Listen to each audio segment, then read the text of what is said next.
আমরা জেলা সভাপতি গোপাল বাবু আর আমরা রাজ্য সভাপতি পরিমল বাবু উপস্থিত মিটমিটালে আমরা আমজাদ গাজী উপস্থিত মিটমিটালে আমরা রায়া দাস উপস্থিত আমরা মহিলা কমিটি লক্ষ্মী মাতো এই ধর্মগুলোই হচ্ছে মূল জিনিস যেটার হাত ধরে আমরা এসটি তালিকায় অন্তর্ভুক্ত হব। এটাই হচ্ছে মূল আমাদের অস্ত্র।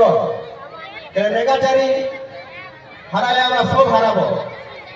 আমাদের সংস্কৃতি আমাদের কালচার এটা যদি না থাকে তো আমরা শেষ হয়ে যাব।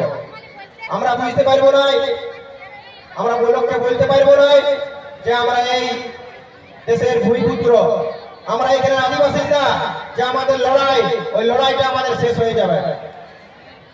আমরা আমাদের সংগঠন ডাক দিয়েছে যে 8, 9, 10 মার্চ হুলহিটারে 20 লক্ষ লোকের জনসভা। আমরা বারে রেল টেকা ডজ চেকা করে আসছি, এবারে জনসভা ডাক দেওয়া হয়েছে। কেন বারবার আমাদেরকে ডাক দিতে হচ্ছে? করে দাও। তখন ওটা দিয়ে দিল আর রাজা আরো চলে গেল বাইরে। এবার কদিন পর এসে দিয়ে দেখছে আরো অমনি বাঘ গর্জন করছে, চিল্লাছে।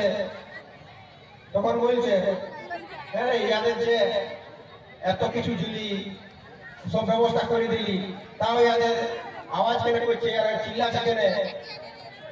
তখন সেনাপতি বলছে কি যে এরা চিল্লাছে, এরা গর্জন করছে, কারণটা হচ্ছে যে এরা আপনাকে অভিনন্দন জানাচ্ছে, আপনাকে ধন্যবাদ জানাচ্ছে যে আপনি এই ব্যবস্থা করে দিচ্ছেন। মানে গোটাটাই ভুল বার্তা।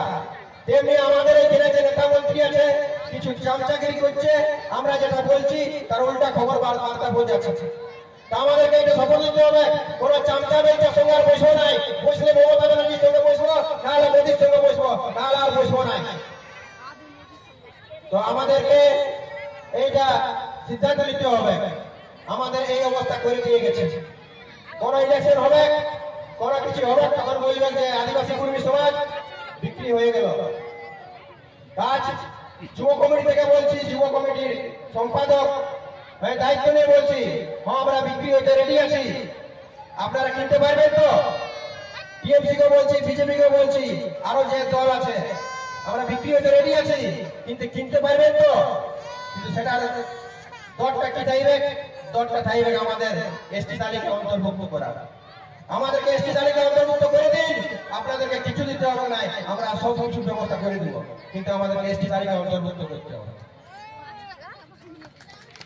তো বন্ধুগণ, আমাদের হচ্ছে এই দল, আমরা টাকা পয়সা আমরা বিক্রি হওয়ার জিনিস লই, আমাদেরকে এসটি তালিকায় অন্তর্ভুক্ত করে দিন।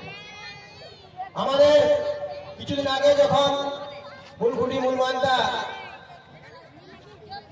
একটা বক্তব্য ভাইরাল হয়েছিল, তখন বলেছিল অনেক নেতা মন্ত্রী তখন ডেপুটেশন থানায় কমপ্লেন করেছিল যে এমনি আপত্তিজনক কথা বলা হয়েছে। যে নেতাগুলো বলেছিল তাদের একটু লজ্জা লাগা দরকার। তোমরা ধর্ম পালন করো, ধর্মের নাম করে তো চুরি করে শেষ করে দিয়েছো, সমাজটাকে শেষ করে দিয়েছো, আর দেশটাকেও শেষ করে দিয়েছো। তোমাদের লজ্জা লাগা উচিত। তোমাদের ইডি রেখেছে, আমাদের নেতা মন্ত্রীকে ইডি নাই রাখে। আর বেশি কিছু না বলে আমার বক্তব্য এখানে শেষ করছি। জোহার, জয় গরাম, আদিবাসী কর্মী সমাজ জিন্দাবাদ।